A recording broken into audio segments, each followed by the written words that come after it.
जय महाकाल। आद्यकाली शक्ति साधना केंद्र में आपका स्वागत है। आज का हमारा विषय है डाकिनी साधना। डाकिनी है कौन? जहां तक कुंडलिनी तंत्र में, जैसा कि मैंने पहले भी अपने कुछ वीडियो में कहा है कि कुंडलिनी तंत्र के अंदर डाकिनी को मूलाधार की देवी माना गया और वहां डाकिनी का संबंध सीधा सीधा काली माता से है। माँ काली से अगर हम तांत्रोक्त विधि के हिसाब से बात करें, लेकिन डाकिनी वहां पे मूलाधार की देवी बताई गई है। तंत्र क्षेत्र में स्पेशली मैं तंत्र की बात कर रहा हूं, जिस तंत्र में साबर तंत्र भी आ जाता है, ठीक है। यहां डाकिनी का उद्देश्य क्या है? यहां डाकिनी को मूलाधार की देवी नहीं माना जाता। डाकिनी के शमशान में मरी से उच्च कोटि की ये ऐसी राक्षसी योनि के समतुल्य इन्हें माना जाता है। ये आकाशचरी भी होती हैं, ये जलचरी भी होती हैं, ये भूचरी होती है, अर्थात ये वायुगमन भी करती हैं, ये पृथ्वी पर भी वास करती हैं। चौराहे से बड़ा क्षेत्र, क्योंकि चौराहे पर जो बैठेंगी वो चामड़ बैठेंगी, मसानी बैठेंगी, लेकिन उससे बड़े क्षेत्र को नियंत्रित करने वाली शक्ति डाकिनी होती है। डाकिनियां इतनी उग्र देवी हैं, कई कवचों में आपने डाकिनी शाकिनी पूती महामारी डाकिनी शाकिनी सुना है आपने। तो ये डाकिनी शाकिनी ये इतनी बड़ी शक्तियां हैं कि यदि ये कुछ क्रुद्ध हो जाए या कुछ बिगड़ जाए तो किसी का तत्काल मृत्यु दंड दे सकती है। यदि आप पे कृतार्थ हो जाए तो ये आपको असीम धन लाभ दे सकती हैं। यदि ये आपके लिए सहायक हो जाए तो आपकी पूर्ण रूप से सुरक्षा करती हैं, आपको हर एक विषयों के उत्तर दे देती हैं। यद्यपि डाकिनी साधना की पूर्ण सिद्धि, यदि हम पूर्ण साक्षात्कार की बात करें तो इनकी पूर्ण सिद्धि प्राप्त 6 महीने में होती है। कंटिन्यू आपको 6 महीना जप करना होता है एक ही स्थान पे। लेकिन आज होली के विशेष अवसर पे आज मैं आपको एक क्रिया बताने जा रहा हूं जिसके माध्यम से डाकिनी को एक रात में प्रत्यक्ष किया जा सकता है। इस साधना को सबसे उत्तम तो यह है कि साधक बरगद या पीपल के पेड़ पे करे। अगर ऐसा नहीं हो तो साधक अपने एकांत कक्ष में 7 चिताओं की राख ला करके पहले से अभिमंत्रित करके, जैसे मैंने पहले बताया, अभिमंत्रित करके उसके ऊपर बैठ करके काले आसन लगा करके साधना करें। नैवेद्य स्वरूप, अब डाकिनी की जो साधना है ये तांत्रोक्त मंत्रों के माध्यम से भी संभव है और इनकी साधना साबर मंत्रों के भी माध्यम से संभव है। तांत्रोक्त मंत्रों के माध्यम से आने में इन्हें 6 महीने लगते हैं। एग्जैक्टली अगर आप बात करो तो 6 महीने में डाकिनी पूर्ण रूप से सिद्ध हो जाती है। लेकिन आज के समय में हमारे पास एक तो समय का अभाव, दूसरा पेशेंस की कमी है शिष्यों में। कहीं ना कहीं एक सच है, वो हर एक शिष्य में, इंक्लूड मी, किसी भी शिष्य में अब इतना पेशेंस नहीं रहा कि वो 6 महीने कंटिन्यू एक साधना पे, वो भी इस तरह की शक्ति के लिए काम करेगा।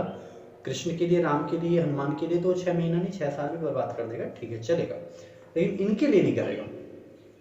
किंतु डाकिनियां यदि कृतार्थ हो जाएं तो इस साधक में अद्वितीय सामर्थ्य भर देती है, साधक को एक प्रचंड शक्ति देती है, विशेषकर तमोगुणी शक्तियां। और ये तमोगुणी शक्तियों की अधिष्ठात्री देवी है। इनकी शक्ति के समक्ष मरी तक टिकने का सामर्थ्य नहीं रख सकती। मसानी स्तर की शक्तियां इनके लिए कोई मायने नहीं रखती। डाकिनियां संहार की भी देवी हैं, ये संहार भी करती हैं। जब कोई मनुष्य मरता है तो कहते हैं शमशान में उसके मांस के लोथड़ों को खाने के लिए, मांस के, शरीर के मांस को खाने के लिए डाकिनियां आती हैं और वैताल आती हैं हड्डियों को चट करने के लिए। बेताल लिख सकते हैं, बेताल। तो डाकिनियों को होली के दिन एक दिन में प्रत्यक्ष किया जा सकता है। इसके लिए एक साबर मंत्र है, जिस मंत्र का आपको 1000 बार जाप करना होता है। 1000 जाप के बाद आपको दशांश इनका हवन करना पड़ता है। साधना काल में साधक को चमेली के तेल का चौमुखा दीपक प्रज्वलित करना होता है और अपने बगल में गूगल की धुनी जागृत रखनी होती है। अपने समक्ष एक प्लेन मिट्टी के बर्तन में थोड़े से उबले हुए चावल, थोड़े से कच्चे मांस, लाल मिर्च, नमक इत्यादि उस पर खूब डाल दें, क्योंकि इन्हें तीखा चटपटा अत्यधिक प्रिय है, तो लाल मिर्च नमक उस पर खूब डाल दें। मांस कच्चा रहेगा, चावल में आपको ये सब चीज़ें मिलनी है। इसके बाद इन्हें मदिरा एक मिट्टी के कुल्हड़ में अपने समक्ष रख के जाप किया जाता है। जाप करने के बाद 8 आहुति, डाकिनी के नाम से 8 आहुति अग्नि में दे दी जाती है, चावल और कच्चे मांस की। थोड़ी सी शराब की घूंट, इनको शराब 2 घूंट दे दी जाती है। तदुपरांत वो सारा भोग ले जा करके साधक को चौराहे पे रख करके आना होता है। चौराहा वही होना चाहिए जहां पर बिल्कुल एकांत हो, आपको किसी भी प्रकार का कोई रोक टोक ना हो, तत्काल तत्क्षण में आपके बगल से कोई कार गुजर के ना जाए। ऐसा नहीं कि आप रखे रहे हो तब तक कोई कार निकल के आगे गांव इत्यादि क्षेत्रों में इसे करना ज़्यादा सुलभ रहेगा। विशेषकर ग्रामीण लोगों के लिए ये साधना ज़्यादा अच्छी है, आसान है कर पाना। डाकिनी साधना करने के बाद किसी भी प्रकार की भूतनी, प्रेतनी, भूत, प्रेत, पिशाच, पिशाचिनी, कुष्मांडा, यहाँ तक कि सभी शक्तियाँ आपका नियंत्रण, आपका अनुशासन मानने लगती है। शमशान के अंदर डाकिनी अधिष्ठात्री देवी होती है, इसलिए मसानी तक के स्तर की शक्तियाँ इनके समक्ष टिक नहीं सकती। डाकिनी साधक का सामर्थ्य इतना होता है कि वो किसी भी प्रेत विद्या के साधक की को पराजित कर सकता है तंत्र के क्षेत्र में, विशेषतः यदि वो अपनी तमोगुणी क्रियाओं पर आ जाए।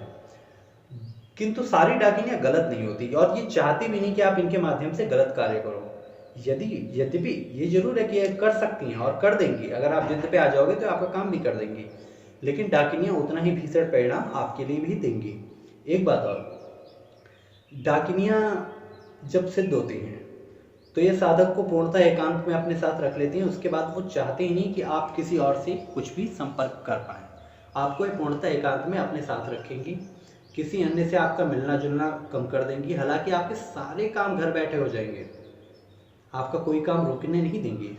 धन की किसी भी प्रकार की चिंता, किसी भी प्रकार की शत्रु बाधा, किसी भी प्रकार का मंत्र जाना, विशेषकर इन्हें मांत्रिक ज्ञान बड़ा विशेष होता है और ये कई अन्य सिद्धियों को सिद्ध करवा देते हैं। एक शक्ति सिद्ध हो जाने पर उसके माध्यम से कड़ी जुड़ जाती है, उस कड़ी से आप आगे तक की सिद्धियों तक चले जाते हैं। उस कड़ी का जुड़ना बहुत जरूरी है और ये जुड़ जाती है डाकिनी साधना के माध्यम से। और विशेषकर होली की रात्रि में यदि इनकी जो साधना मैं बता रहा हूँ, जिसमें एक दिवसीय साधना, इस साधना को शमशान घाट में ही या किसी मरघट स्थान में किया जाता है। साधक को सर्वप्रथम मरघट में जाकर के अपने शरीर के समस्त वस्त्रों को उतार करके, जैसा कि मैंने पहले भी कहा है, आपके कवच, रक्षा सूत्र इत्यादि ये सब उतारे जाने चाहिए। उस वक्त में आप दक्षिण मुखी होकर बैठेंगे। अन्य साधना के जो प्रारंभिक विषयक नियम है वो सभी साधनाओं में एक ही है कि आपको सर्वप्रथम शमशान में जाना है, शमशानेश्वर का पूजन दाना है, किसी भी प्रकार से वो सारी चीज़ें सभी में सेम रहेगी। इसके लिए मैं एक अलग से वीडियो बना के डाल दूंगा इस टॉपिक पे कि प्रारंभिक पूजन शमशान में कैसे करें। उसके बाद की स्थिति ये रहती है कि जब आप आगे आपको चलना है, ठीक है, अगले स्टेप में आप बढ़ते हो, तब डाकिनी के मंत्र के लिए आपको दीपक चमेली के तेल का प्रज्वलित करना होता है। तब आपको बकरे का चर्बी मिश्रित घी का दीपक आपको प्रज्वलित करना होता है। अपने सामने 27 टुकड़े बकरे का कच्चा मांस रखें, एक कुल्हड़ में मदिरा रखें, 1.25 सेर की मदिरा कुल्हड़ में भर के रखें। उसके बाद थोड़ी थोड़ी देर पे इन्हें देते चले जाएं, वहाँ पर इनके माध्यम से छींटे, क्योंकि इनकी डाकिनी की संख्या एक भीषण होती है, 52 की संख्या में ये आती हैं। ये अकेली एक डाकिनी नहीं आके खड़ी होती, पूरा एक इनका समूह आके आपको घेर लेता है। और इनके आने से भी पहले, जैसा कि मैंने कहा, सर्वप्रथम शमशान जागरण एक क्रिया होगी, तो उसके बाद ही आप जाके अगले स्टेप में इन्हें छू सकते हैं, अन्यथा डायरेक्ट आप जाके डाकने के लिए प्रयास करेंगे तो नहीं होगी। तो शमशान जागरण की प्रारंभिक प्रक्रिया इनके माध्यम से पूरी हो जाती है। यदि आपने पहले भी किसी के द्वारा या मेरे द्वारा या किसी के भी द्वारा किताब से, अपने आप से, कैसे भी आपने डाकनी साधना की और आपकी साधना सफल नहीं हुई है, तो मेरे हिसाब से आपको वो साधना एक बार फिर होली के अवसर पर जरूर कर लेनी चाहिए, क्योंकि अब की बार उसके होने की संभावना कई गुना अधिक बढ़ जाएगी। कारण एक, आपके पास उसका प्रारंभिक लगाव, प्रारंभिक जुड़ाव, आप जानते हैं डाकिनी कौन है, आपने उसकी सेवा दी है। मैं कहता हूँ आपके गुरु ने जैसा भी आपने आपसे आपने जो भी निर्णय लिया कि 41 दिन, 21 दिन, एक दिन, जो भी आपने किया है, लेकिन कुछ तो आप उससे जुड़े हुए हो। अगर आप डाकिनी साधना करते हो तो अब होली का विशेष मौसम, ये महानिशा, ये आपकी उन सारी गलतियों को क्षमा करते हुए आपको अब ये नई सिद्धि में तब्दीली दे देगी और निसंदेह ये सिद्ध हो जाएंगी, अगर अब की बार आपने प्रक्रिया सही चुन ली।